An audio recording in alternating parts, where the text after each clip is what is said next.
সালামুন আলাইকুম। রব্বি আউযু বিকা মিন হামাযাতিশ শায়াতিন ওয়া আউযু বিকা রব্বি আইয়াহযুরুন।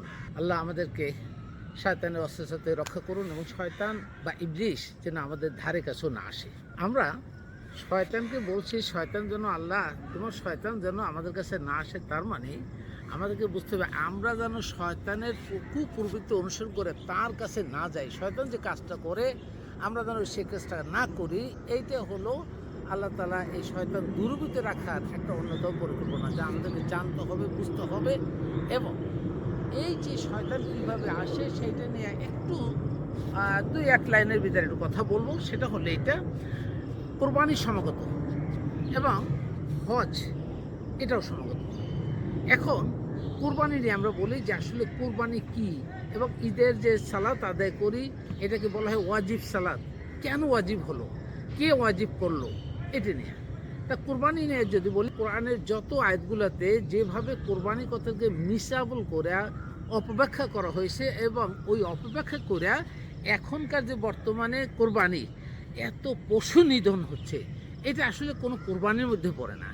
আল্লাহ তাআলা এটা বুঝাইতে চায় না। আমরা যদি বলি পশু জবাই করার সময় আমরা বলি কুল ইন্না সলাতি ওয়া নুসুকি ওয়া মা হিয়া লিল্লাহি রাব্বিল আলামিন লা শারীকা লাহু ওয়া বিযালিকা উমিরতু ওয়া আনা আউয়ালুল মুসলিমিন। কুল রসুলকে আল্লাহ তাআলা সম্বোধন করে বলো ইন্না সলাতি, নিশ্চয়ই আমার সালাত। এখন আমার সালাত কেন বললেন? আমার সালাত মানে কি আমরা যেভাবে সালাতের অনুষ্ঠান করি ওইটাকে আমার সালাত? নিশ্চয়ই না। আমার সালাত মানে আমি আল্লাহর যে বাণী, আল্লাহর যে রিসালাতের যে ওহি বাণী, এই যে নাজিল করেছে আল্লাহ আমার প্রতি যা নাজিল করছে, সেই নাজিলকৃত বাণী আমি জেনে ও বুঝে সম্পূর্ণ এটা এখতিয়ার করে ব্রেনে ধারণ করে আমরা যেন আল্লাহ যেভাবে চলতে বলছে সেইভাবে চলি, দ্যাট ইজ দ্য সালাত। এখন আমরা কি করছি? সালাতের অনুষ্ঠান পালন করছি, কিন্তু আসলে আল্লাহ তাআলা যে সালাত কায়েম করার কথা বলছে ওটা ভুলে গেছি। অর্থাৎ এটা একটা ইবলিসের অপকৌশল যে আমরা সালাত বলতে যে আল্লাহ তাআলা বুঝালেন এটা না বুঝা আমরা রুকু সিজদার দিকে কেমনে রাফাদাইন করে হাত বাঁধে, কেমনে কানে হাত দিবে, কিন্তু কেমনে মসে করবে, এই সমস্ত দিকে আকীদার দিকে চলে গেছি। আসলে মূলত সালাত বলতে আল্লাহর হুকুম হাকামকে ব্রেনে ধারণ করে বাস্তব জীবনে পরিচালিত করা, এটার নাম সালাত। তাই বললেন কুল ইন্না সালাতি, হে রসুল তোমার ইন্না সালাতি, নিশ্চয় আমার সালাত, নুসুকি। নুসুকি কী দিয়ে বললেন? নুসুকি মানে কিন্তু আত্মত্যাগ। আমরা কি করছি? ওইটাকে বলছি কোরবানি, মানে পশু জবাই দিয়া আমরা কোরবানি দেখাচ্ছি না। আমাদের মনের থেকে আমার মনে করতে হবে আমার এই দেহ, আমার যে এই কর্ম পরিকল্পনা সকল কিছু আল্লাহর আদেশের ভিত্তিতে তৈরি করতে হবে, জীবনের জন্ম থেকে মৃত্যু পর্যন্ত। That is the নুসুকি।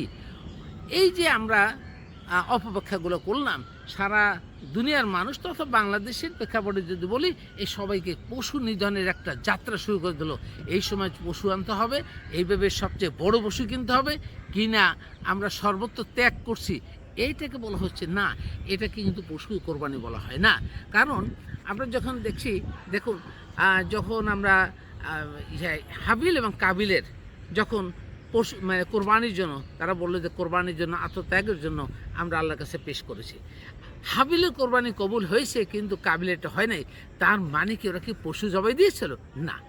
এটা আল্লাহর কাছে যে আরজ করেছিলে, এই আরজের ভিত্তিতে আল্লাহ হাবিলকে কবুল করছে। হ্যাঁ, তুমি তোমার আরজ আল্লাহ কবুল করছে, তোমার প্রার্থনা কবুল করছে, তোমার ইচ্ছা কবুল করছে। আর কাবিল এটা করে নেই, কাবিল চাইলে হাবিলকে মেরে ফেললো, তাতে কবুল হয় নাই বিধায়। তাহলে কি হচ্ছে? আত্মত্যাগটা এইভাবে নিতে হবে, এইটা হলো কোরবানি।